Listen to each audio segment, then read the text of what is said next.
So I'm going to take you back to 2019. At the time, I was about 9 months into a new role as Chief Operating Officer of what is now called Perisec Prime Brokers.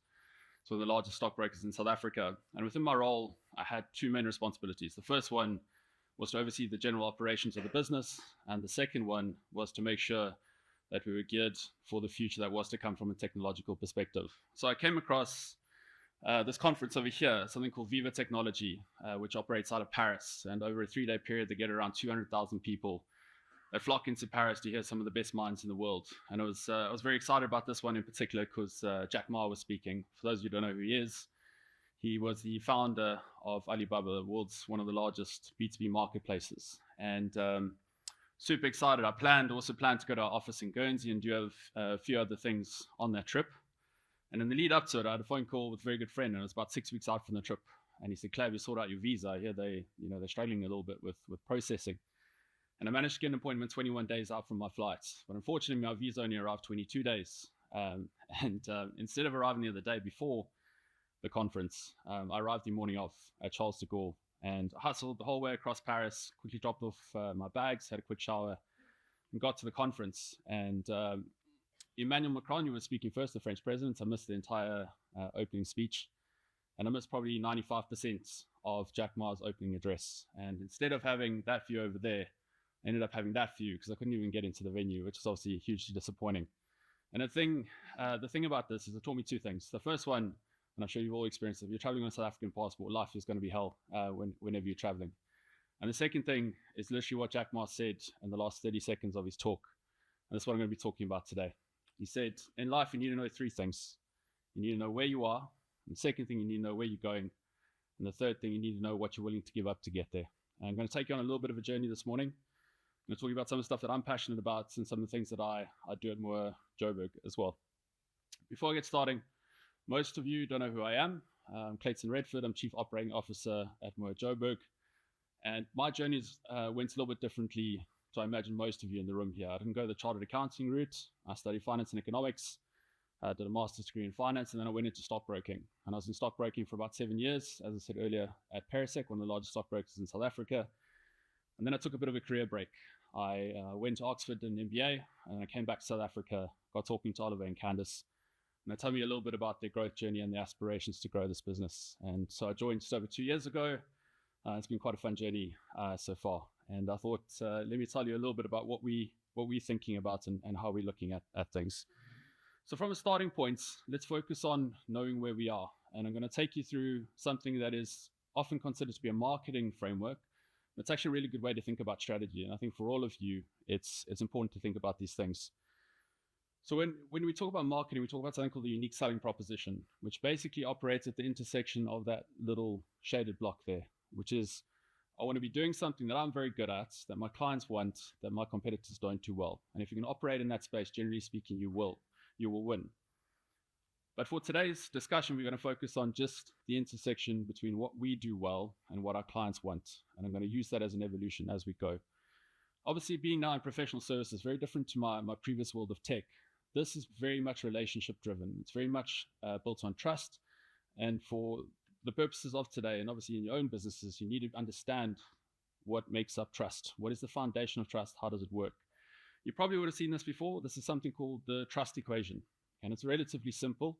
And the way this thing operates is you start in the top left, and then slowly over time, you work your way to the top right. You've got to build on it. Credibility is the first step. Intimacy is the ultimate step. But what does that actually mean in reality? Credibility is what we say. It's the image that we portray to the world. Are we somebody that somebody's going to do business with? Can they believe in the story that we're telling them?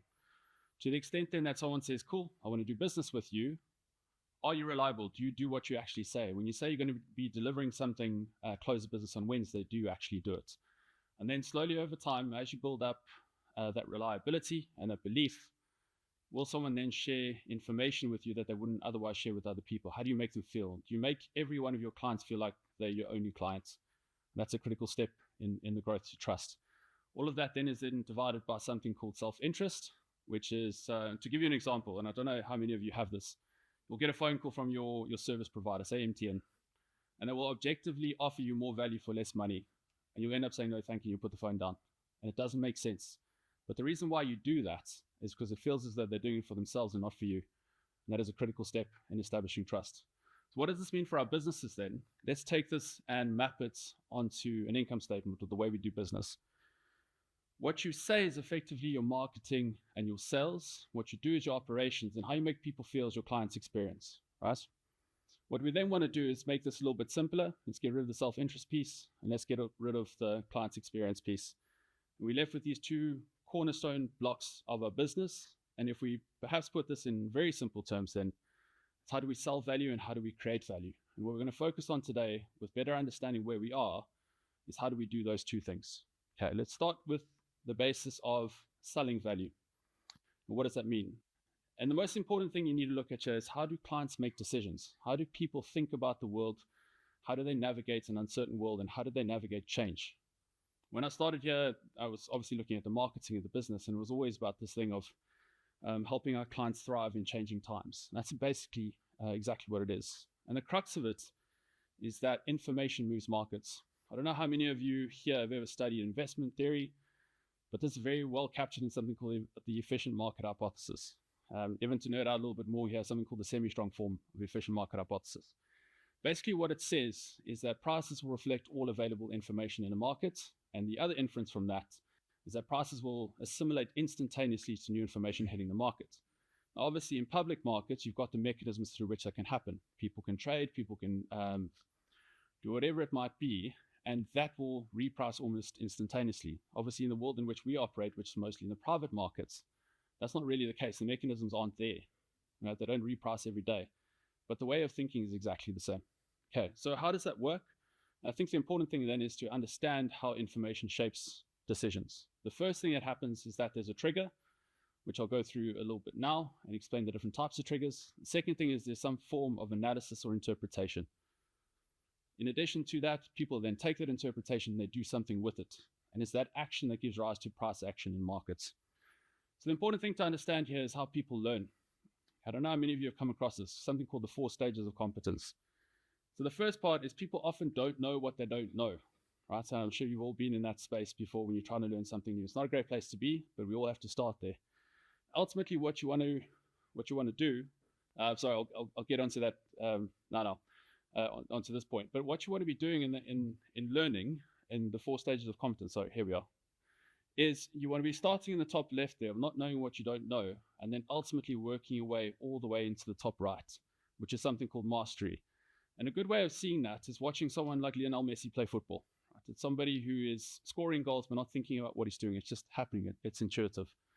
Okay, so let's go back quickly to the triggers. I think I just want to talk through this. So what is a trigger? What is an event? How do these things happen in your life?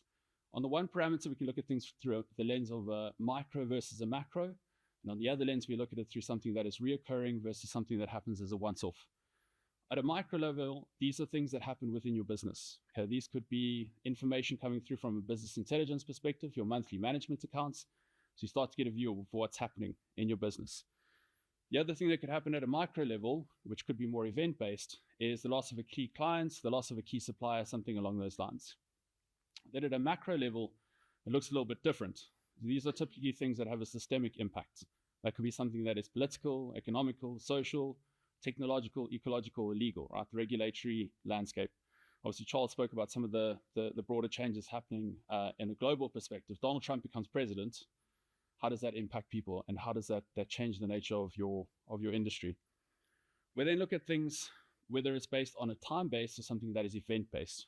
Okay, something that is time-based, you always know when it's going to happen. So when you're selling value, you can basically craft a messaging strategy or craft a client outreach strategy around that date. Okay. So if you know when the Monetary Policy Committee is meeting, you can develop content around that. I was going to use the example of the budget. Obviously, that's it's moving slightly a bit of a moving target this year, but these are the type of things that you can craft strategies around. In addition to that, when somebody becomes president or a war breaks out, that is something that's a bit more event-based. And event-based ones are difficult to understand because people don't fully understand what's going on.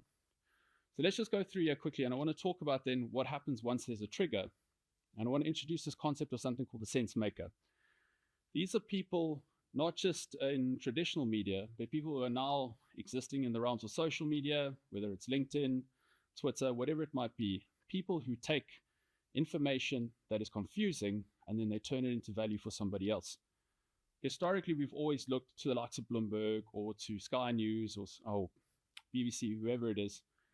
And these are people that take a complex world and they report on it. But obviously, there's a huge, and Charles, you spoke about it last year, misinformation and disinformation at this level now, and it's highly politicized.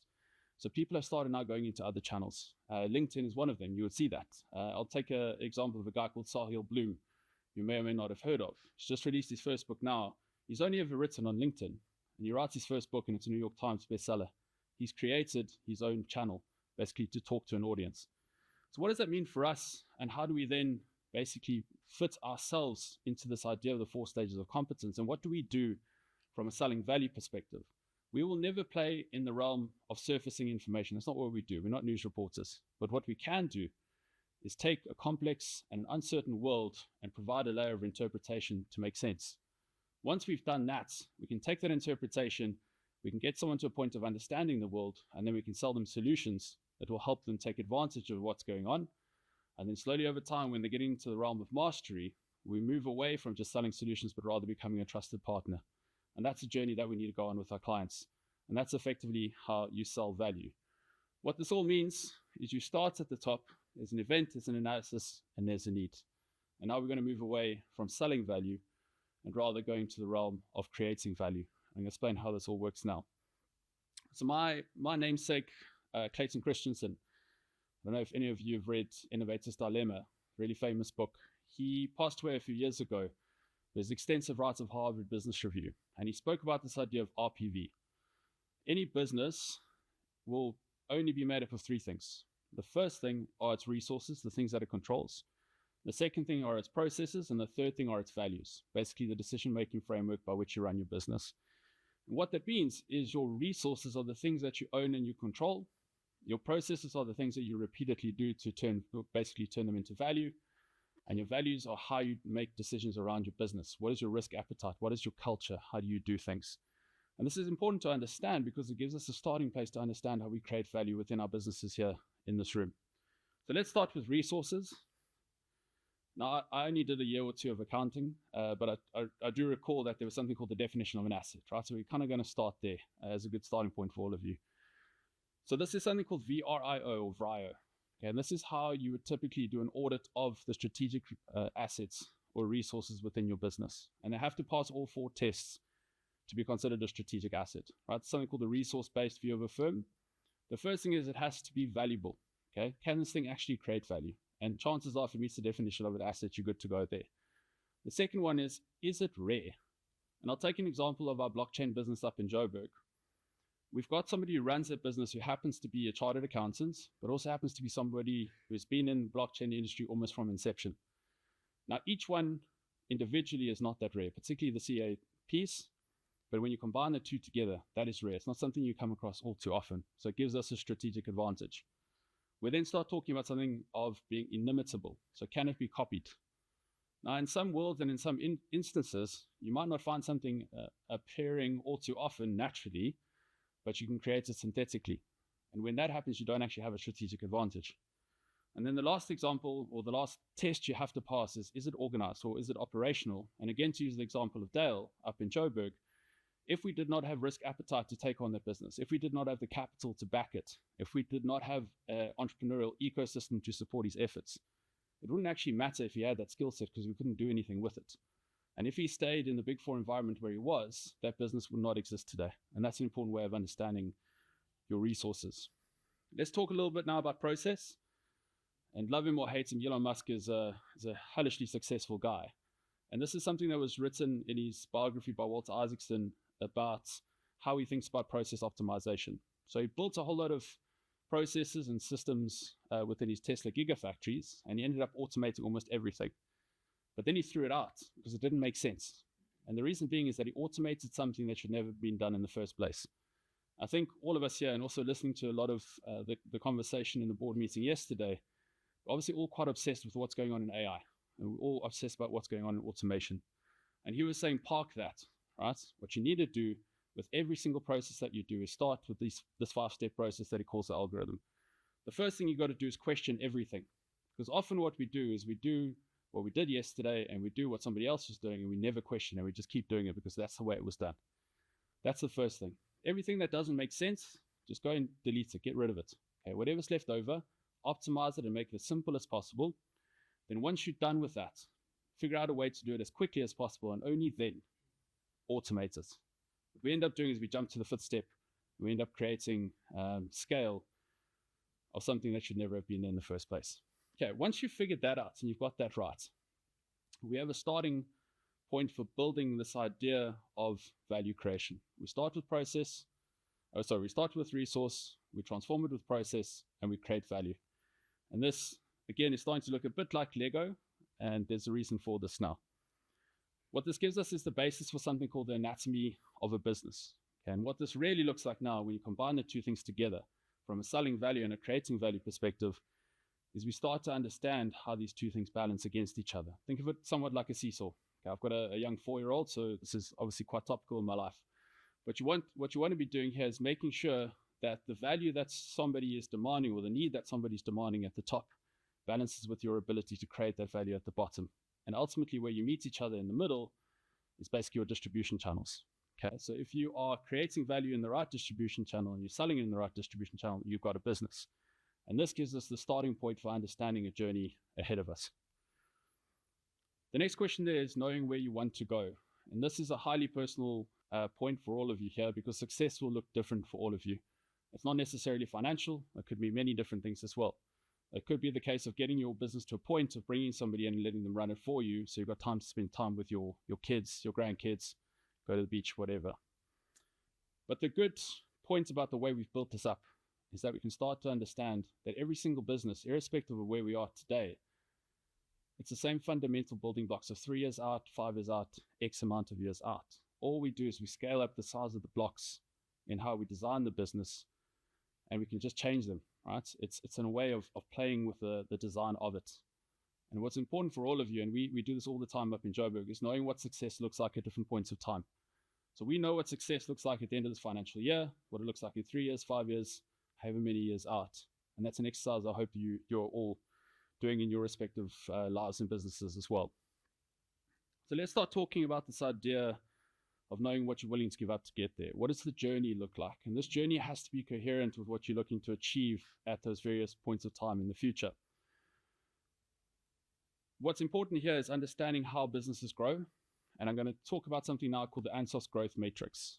I don't know if you've come across this before, but it's a really good way of understanding strategy. It's a way of understanding how you want to go out into an uncertain future and build. If you're looking for relatively simple single-digit growth, chances are you don't have to do too much innovation. All you have to do is really focus on that client and market penetration piece at the top of that diagram I showed you, and you'll probably achieve that.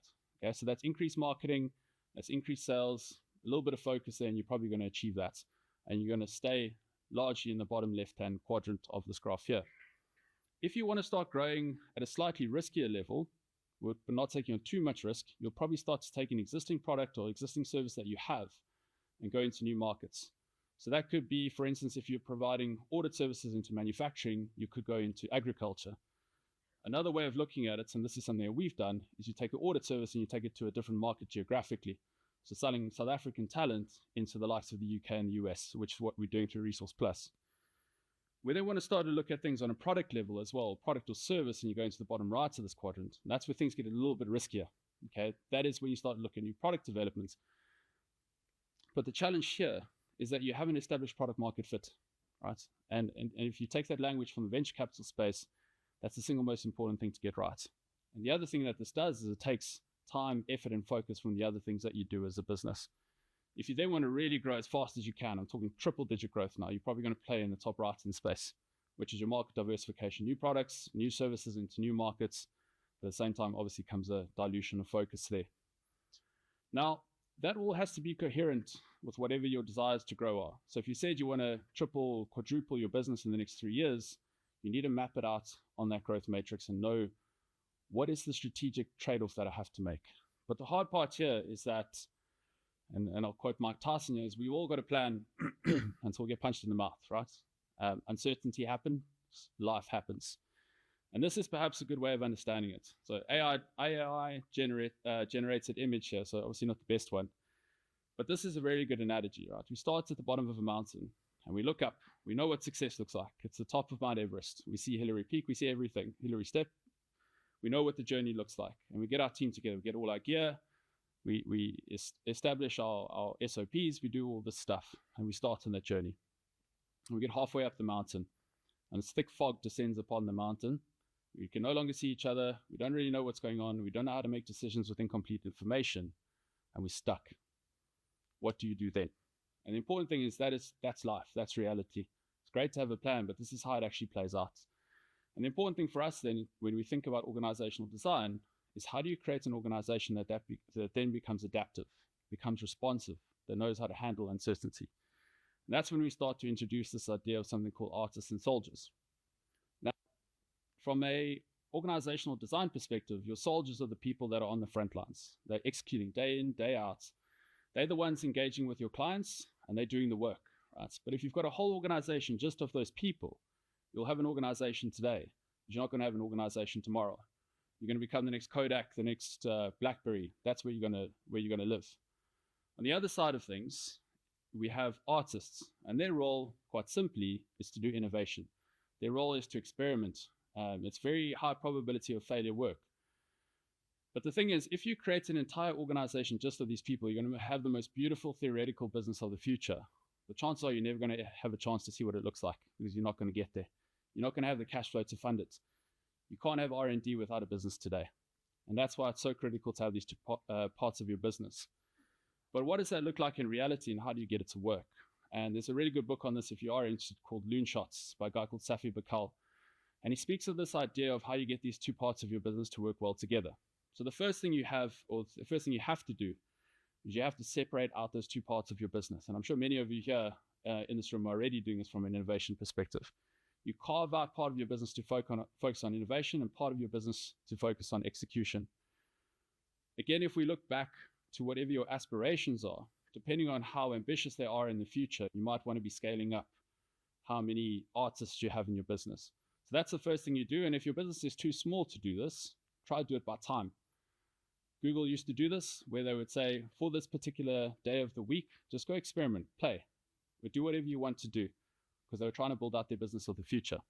The second thing that you do is you create an information highway between the two. Think of it through analogy. It's like basically going to war, and you come across a tank for the very first time. You've never seen this thing, and you're standing there with a gun, and there's this tank facing you.